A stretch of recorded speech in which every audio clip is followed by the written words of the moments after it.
امریکہ کی سب سے کثیر آبادی والی مسلم ریاست مشیگن میں دائیں بازو کے کٹر جیک لانگ کی طرف سے مسلمانوں کے خلاف نکالے گئے مارچ کے دوران تشدد کے مناظر دیکھے گئے۔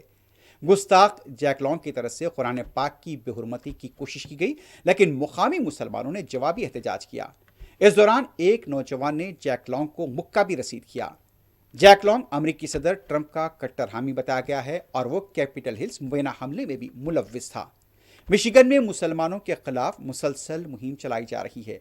غزہ نسل کشی پر مشیگن میں لاکھوں کی تعداد میں لوگ سڑکوں پر اتر کر اہل غزہ کی حمایت کرتے دیکھے گئے تھے، لیکن اب یہاں پر دائیں بازو کی کٹر تنظیمیں مسلمانوں کے خلاف مہم پر اتر آئی ہیں۔ اسلام کے خلاف بھی منفی مہم چلائی جا رہی ہے۔